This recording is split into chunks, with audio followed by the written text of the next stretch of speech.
सेठ की जय। भाई और बहनों, वास्तु एक ऐसा ज़बरदस्त है जिसको अगर वो हमारे साथ टैली कर जाए, अगर वो हमारे फ्रिक्वेंसी को मैच कर जाए तो इतने ज़बरदस्त और चौंकाने वाले रिज़ल्ट आते हैं कि आप हैरान रह जाएंगे। सबसे पहली चीज़ है कि बहुत बड़ा प्रश्न आता है कि घर के अंदर बहुत सारे लोग रहते हैं और बुज़ुर्ग रहते हैं, माता पिता रहते हैं, बच्चे रहते हैं, वाइफ है, भाई बहन रहते हैं, बहुत सारे लोग रहते हैं। तो हम किसके अनुसार वास्तु करें, ये एक बहुत बड़ा प्रश्न है। कि वास्तु अगर आपको देखना है मूलतः, तो जो घर का सबसे ज़्यादा दौड़ने वाला व्यक्ति है, जो सबसे ज़्यादा अर्निंग करने वाला और जो सबको कंट्रोल करके चलता हो, जो सबके बारे में सोचता हो उस घर में, उसके लिए वास्तु को उसकी कुंडली के हिसाब से वास्तु करना चाहिए।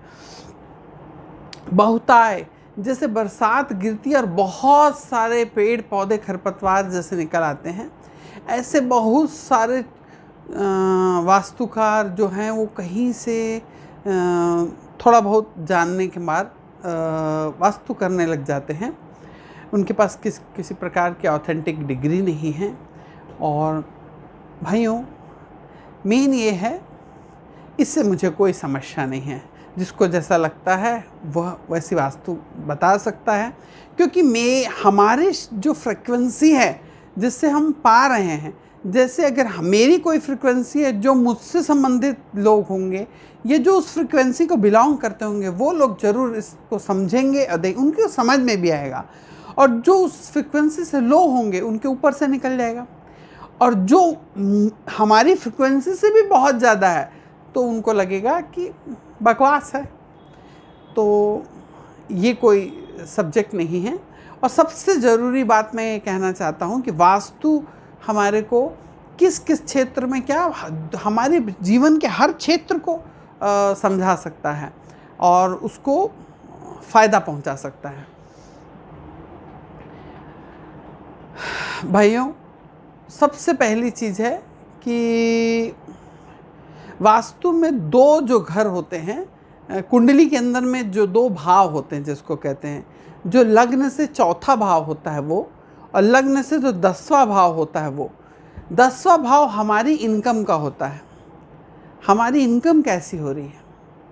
जैसे मैंने आपको कहा कि घर का जो सबसे ज़्यादा दौड़ने वाला व्यक्ति या इनकम वाला व्यक्ति है, मान लीजिए बेटा और पुत्र दोनों ही इनकम के हैं, या दो भाई वहाँ हैं, दोनों ही एक जैसी इनकम कमा रहे हैं, घर में एक जैसे ही इनकम लेके आ रहे हैं, बराबर है 19-20 है, थोड़ा बहुत उससे कुछ नहीं होता, लेकिन दोनों दौड़ने वाले पर्सन हैं। तो हमको उन दोनों के बर्थ चार्ट से मिला के वास्तु करना चाहिए। ऐसा नहीं कि किसी के कारण करें। और घर के पिता के हिसाब से, जो घर का मुखिया है, अगर वो अर्निंग मेंबर हैं और अभी बुज़ुर्ग नहीं हैं कि वो रिटायर्ड पर्सन हैं और अभी वो अर्निंग पर्सन हैं, तो उनके हिसाब से अगर बर्थ चार्ट निकाला जाए तो जहाँ तक घर के सारे लोग उसके अंदर फिट हो जाते हैं। थोड़ा 19-20 समझने से उनके रूम का फिर थोड़ा सा अलग कर दिया जाए, तब भी वहाँ पे वो उस एडजस्टमेंट में फिट हो जाते हैं। सबसे बड़ी समस्याओं में से जो एक है वो है अर्निंग। कि भाई सब कोई परेशान होते हैं कि पैसा कहाँ से आए, है ना। पैसा का तो सबसे बड़ा जो तुरंत रोलिंग मनी है हमारी, जो दैनिक हम कर रहे हैं। मान लीजिए कि हम पूरा हिसाब 15 दिन में कर रहे हैं, 1 हफ्ते में कर रहे हैं, या 1 माह में कर रहे हैं, तो इस महीने के अंदर सोचिए कि हर 2.5 दिन के बाद चंद्रमा बदल रहा है, हर 2.5 दिन के बाद में बदलता चला जा रहा है। तो सबसे ज़्यादा जो इफ़ेक्ट करता है हमारे ऊपर में वो है चंद्रमा। तो चंद्रमा का चौथा भाव होता है, 4th हाउस जो होता है वो चंद्रमा का होता है। तो हमको उसको बैलेंस करना बहुत ज़रूरी है। और दूसरा है कि स्थिर संपत्ति और बड़ा पैसा जो हमारे यहाँ आता है, हमारा बिजनेस चलता है, इस सब चीज़ का जो कारक है, हमारा अर्निंग का जो मेन, यानी पूरे माह एंड में हम कितना प्रॉफिट आया हमारे पास, हमने कितना अर्न किया, उसका जो कारक है, मेहनत के साथ में जो हम पूरा महीना काम करें उसके बाद जो हमारी अर्निंग है, उसका कारक शनि है। और शनि का हाउस है 10th हाउस, 10th और 11th यानी अर्निंग और उसका लाभ, तो 10th हाउस शनि का है। तो जैसे कुंडली बनती है तो उसका 4th हाउस और 10th हाउस ये जैसे दो पड़ले हैं, तराजू के दो पड़ले हैं, दोनों अगर ये बैलेंस रहें तो हमारे घर में इनकम ऑफ सोर्स और माइंडसेट सबका ज़बरदस्त रहेगा। माइंडसेट इसलिए कि अगर आपका चंद्र गड़बड़ है तो आपका माइंडसेट ज़रूर खराब होगा। तो अब हम बोलते हैं कि हम चंद्र को कैसे ठीक करें। और दूसरी चीज़ है इनकम ऑफ सोर्स, हमारे पास इनकम निरंतर बनी रहे, उसके अंदर बीच में रोक ना आए। तो वो हमारा जो भाव है वो कहाँ किस चीज़ को बिलोंग करता है, वो हमारे कौन सी दिशा को बिलोंग करता है, अर्निंग का। नए नए लोग जुड़े, नए नए कस्टमर्स जुड़ते रहें, उसके लिए जो भाव है वो हमारा नॉर्थ वेस्ट, हमारे घर का नॉर्थ वेस्ट उसको बिलोंग करता है। अगर नॉर्थ वेस्ट के अंदर में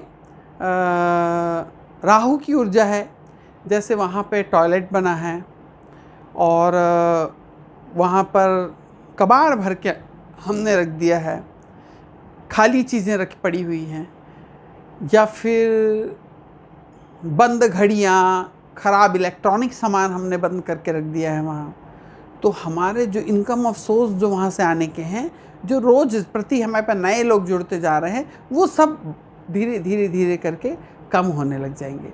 तो हमें इसे कैसे सुधारना चाहिए। और दूसरा जो सबसे बड़ा प्रश्न आता है बच्चों का, बच्चों का जो प्रश्न आता है कि बच्चे पढ़ाई नहीं करते हैं, तो पढ़ाई विद्या ध्यान नहीं देते, तो सबसे बड़ा उसका काम है मस्तिष्क, हमारा दिमाग क्या सोचता है और क्या कर रहा है। तो उसके लिए हमें कौन सा करना चाहिए, हमारे उसके लिए हमारे घर का जो ईशान है वो जवाबदार है बच्चों की पढ़ाई के लिए। तो मित्रों, और हर दिशा का अपना रंग है, अगर हम उस दिशा के रंगों पे ज़्यादा डिटेल ना जाएं, केवल घर में इग्ने कोण में हमने किचन बना दिया और नॉर्थ साउथ वेस्ट में हमने बेडरूम मास्टर बेडरूम बना दिया और ईशान कोण में हमने बोर करवा लिया, ये वास्तु नहीं है। वास्तु बहुत डिटेल है। केवल इतना सा जान लेना, जैसे मैंने कहा बारिश होती है और बहुत सारे खरपतवार आ जाती है, तो ये थोड़ा थोड़ा ज्ञान रखने से ये वास्तु नहीं होता। आजकल तो जिसके यहाँ पे वास्तु विजिट करने जाते हैं, पता चलता है कि कुछ समय के बाद वो खुद वास्तुकार हो जाता है। अगर उसने एक या दो बार विजिट करने के लिए या 2-3 घरों में उन्होंने बुलाया, तो वो खुद ज्ञानी और वास्तुकार हो जाते हैं। लेकिन इस प्रकार के वास्तुकारों से वास्तु न दिखवाएं, क्योंकि ये केवल सुना हुआ थोड़ा सा ज्ञान है, प्रैक्टिकल ज्ञान नहीं है, और इसको बिल्कुल डिग्री के हिसाब से डिवाइड किया हुआ नहीं रहता है। केवल हमने थोड़ा बहुत कुछ जान लिया। जैसे फैक्ट्रियों का वास्तु बिल्कुल डिफरेंट होता है, घर का वास्तु बिल्कुल डिफरेंट होता है, लेकिन हम घर के वास्तु से बहुत सारी चीज़ों को, अपनी फैक्ट्री, अपने बिजनेस को भी बैलेंस कर सकते हैं। तो हमारे को सबसे पहली चीज़ है कि हमारे को अगर राहु अगर हमारी कुंडली में किसी भी जगह में ख़राब हो गया है, या हमारा नॉर्थ वेस्ट में गड़बड़ हो गया है, वहाँ टॉयलेट आ गया है, तो उसका इलाज तो केवल यह है कि उस टॉयलेट को वहाँ से हटा देना चाहिए। ना हो तो नीले रंग की चारों तरफ से उसकी पट्टी लगा देना चाहिए। और नॉर्थ वेस्ट में जिसको अपना चंद्रमा स्ट्रॉन्ग करना है, और जिनको चाहिए कि मेरे घर में जो डेली जो मनी आ रहा है, जो जैसे मान लीजिए वकील हैं कोई, तो वकील का कोई मंथली इनकम नहीं है, ना कुछ उसको हफ्ते में कोई इनकम मिलने वाली है, उनको डेली बेस पे इनकम है उनकी, कि उनके क्लाइंट्स नए जुड़ते जाएंगे और नया हमारा पैसा आता रहेगा और वो बढ़ते रहेंगे। रोज़ नए क्लाइंट्स, हर 1-2-4 दिन के अंदर नए क्लाइंट्स जुड़ते रहें, तो उनसे उनकी रोलिंग मनी बनी रहेगी। तो इसलिए उनको नॉर्थ वेस्ट की जो जगह है उसको बहुत अच्छे रखनी चाहिए।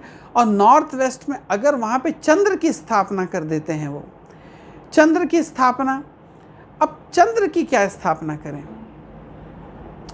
चंद्र की स्थापना का सबसे अच्छा एक कारक है कि हमको जो अच्छे चावल होते हैं, सैगे जो चावल हैं, वो कम से कम 5-7 किलो 10 किलो चावल भर के कोई कंटेनर में नॉर्थ वेस्ट में अगर हम रख देते हैं तो हमारा चंद्रमा ठीक होने लगता है और हमारी मानसिक स्थिति ठीक होने लगती है। और अगर हमने बृहस्पति, राहु अगर हमारी कुंडली में गड़बड़ कर रहा है किसी कारण से, अकस्मात कोई परेशानी आ जा रही है, अकस्मात कई जगह ऐसा होने लग जाता है कि हमारा व्यक्ति का मन करने लगता है कि वो आत्महत्या कर ले, ये अगर चीज़ हो रही, यानी घर में राहु की स्थिति गड़बड़ है। और एक चीज़ ध्यान रखिए कि राहु और बृहस्पति ये दो ग्रह जिसकी कुंडली में बैलेंस्ड रहेंगे, किसी की कुंडली में अगर राहु बहुत, बृहस्पति अगर स्ट्रांग है तो उसकी कुंडली के अंदर में राहु कमज़ोर रहता है, और किसी की कुंडली में बहुत ज़्यादा राहु स्ट्रांग है तो बृहस्पति का पावर कम रहता है। ये दोनों को बैलेंस रखना है। तो ये दोनों को हम बैलेंस कैसे करें कि बृहस्पति के लिए हमारे घर का जो ईशान कोण है वो बृहस्पति का स्थान है, गुरु का स्थान है, लेकिन वहाँ पे हमको येलो कलर नहीं करना है, ना येलो रंग के पर्दे लगाना है। अगर आपने वहाँ पे येलो रंग का कलर किया, येलो रंग का कोई पर्दे वगैरह लगाए तो उससे, क्योंकि बृहस्पति सुनते से लोग पीला रंग सोचने लगते हैं, ऐसा ना करें। पीला रंग अगर आपने वहाँ रखा है तो वहाँ का जो आने वाला, वहाँ से उड़ने वाला जो जल है ना वो फुहारे जैसा होता है, यानी बारिश, नोटों की बारिश। तो अगर आपने वहाँ पीला रंग रखा तो धरती यानी पृथ्वी प्रधान है, वो उस पानी को सोख लेगा, ख़त्म कर देगा, तो वो इनकम नहीं देगा। उसके लिए आपको वहाँ पे चंद्र की चीज़, कोई भी एक चंद्र की चीज़ ले लें, चंद्र की चीज़ में चांदी का कोई प्याला ले लें, ग्लास ले लें, लोटा ले लें, कटोरी ले लें, जो आपके पास में ये हो, एक चांदी के उस बर्तन में, उसमें बृहस्पति यानी कोई भी तीर्थ का जल, आप किसी भी संप्रदाय विशेष को हो, जहाँ का हैं आप, वहाँ का जो आपका पवित्र जल है उसमें भर के उसको उस ईशान कोण में अगर आप ले जाके रखते हैं तो वहाँ पर आपके बृहस्पति स्ट्रांग होते हैं। और दूसरा बृहस्पति स्ट्रांग करने का और आपके इनकम ऑफ सोर्स को जल्दी से बढ़ाने का जो एक तरीका है वह है आपका नॉर्थ वेस्ट का कोना।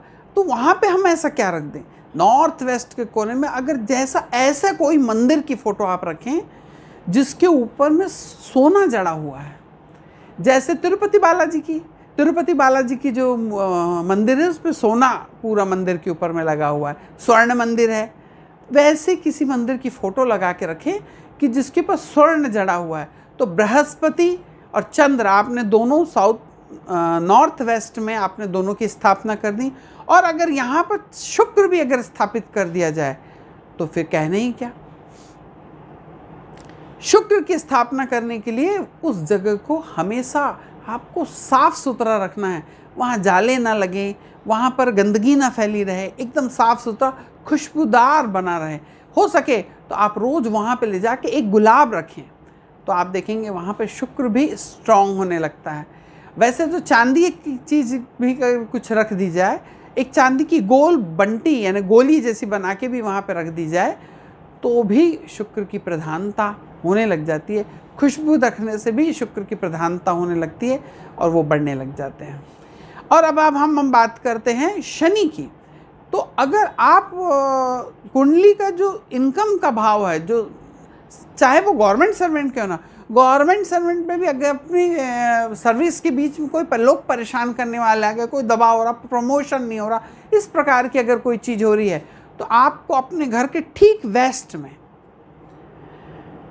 एक्यूरेट वेस्ट में अगर एक पीतल का, मेटल का बना हुआ कछुआ वहाँ पर अगर आप स्थापित करते हैं और उस दीवार को ग्रे कलर से कर देते हैं, या वहाँ पर ग्रे कलर का इस्तेमाल, पर्दे कर्टन वगैरह जो हैं वो ग्रे कलर के लगाते हैं, तो आप देखेंगे कि वहाँ पर आपका शनि स्ट्रांग होने लगा।